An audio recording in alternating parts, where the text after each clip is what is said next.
you know, you always know about things that are happening. You hear rumors, NGOs tell you about it, the UN. So it was a well-known fact that Syrian women had turned to prostitution.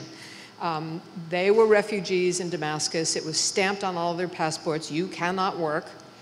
And they had no other way to support their families. And how to document that, how to find somebody who would let me come with them. And it took a long time. And I was very lucky. I was staying at a pension in Damascus that didn't have a radio or a television. And so I would go to the internet store and I would download the BBC. And I would listen to the news in the morning so that I could feel comfortable. And one of those mornings, I heard a translator I knew from Iraq.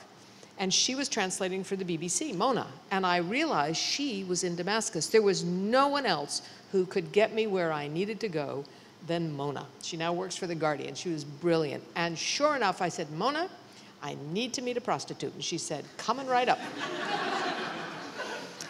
And so it took a while. It was a matter of trust. And we hung out with her and her daughter. And I said, what I really want to do. You hung out with the prostitute? Yep. Yeah. I really want to do is, of course, she always said that she wasn't, but she could help me.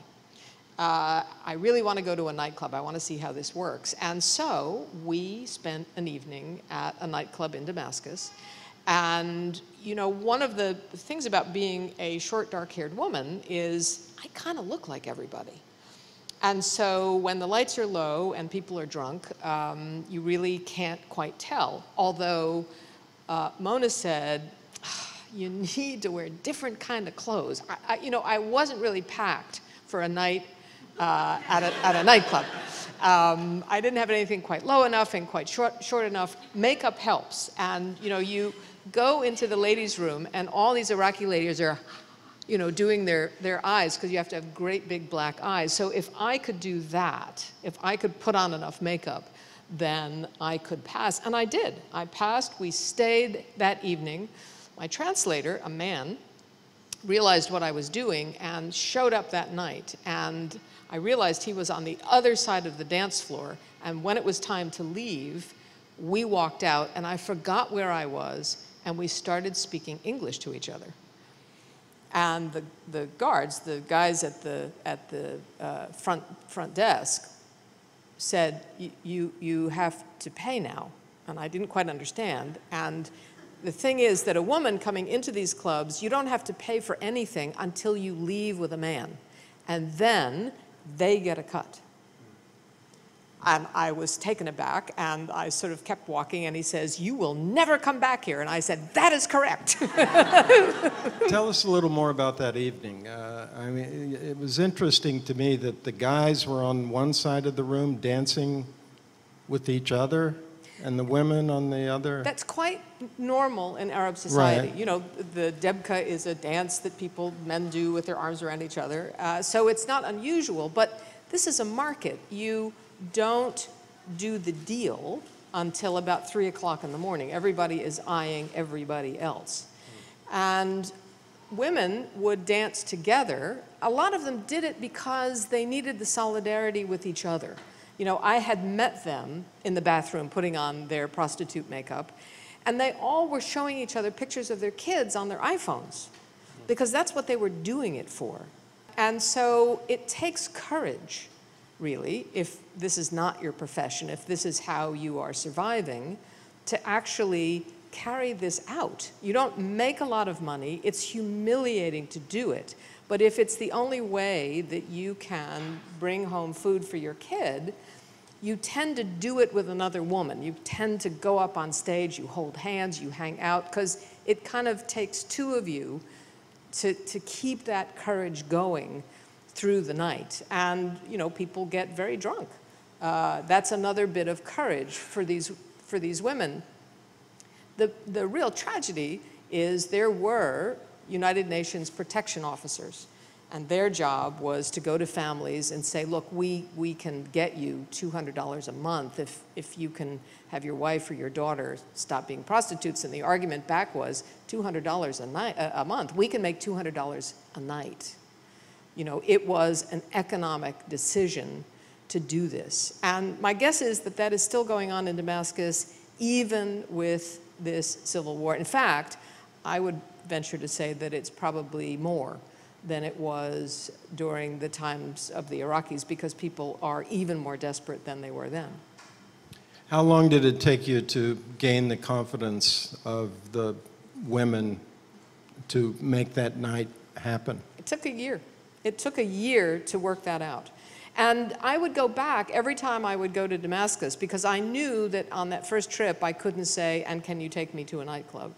People are embarrassed about admitting that they actually work as prostitutes. And the woman who eventually took me denied forever. And my translator said, I saw her on my side of the room, and she's right.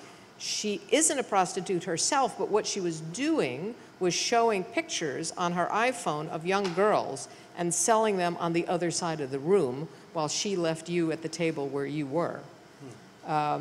You know, it's very hard as a journalist. You really have to be non-judgmental when you're watching this. You always have to assume that people who engage in those kind of behaviors are as desperate as you can't imagine. There's just no way that you can put yourself in their place, not with the numbers that I saw. There were so many women who were engaged in prostitution that it was simply a desperate measure. And how did you conceal your identity in that situation? I didn't really have to. You know, with enough makeup and a little bit of push-up bra, I fit in. It's dark. But were you talking to people? Yes, or? I was offered $50, and I said, I don't think so. And at some moment, a guy was so pesky that I finally said, I'm an American. And he went, wow, that's even better. Did the price go up? No, but what I did, I was in the back. And so when it got to that moment about price, I said, all right, I got to go up on the dance floor, because it was the only way to escape. And so I came out of the dark into the light, and I danced. I found my girls from the bathroom, and they, oh, good, she's here. And I danced with them, because that was the safest place to be. Up on the stage was better than back in the dark. And do you speak Arabic? I don't. So you were speaking English? With, yeah. They told, when I first arrived, they said that I was Ukrainian, because that was the way to sort of explain why I wasn't speaking Arabic. But I don't look so out of place in that kind of atmosphere, because who expects an American journalist to have gotten into a prostitute bar in the middle of Damascus? Right. It's very unlikely.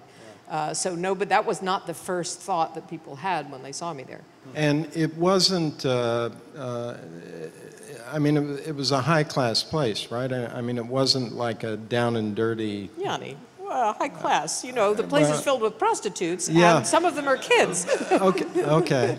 So, you know, how high class is that? Now, it may be that before that many refugees came, it was probably a middle-class bar, but it quickly became, you know, a market.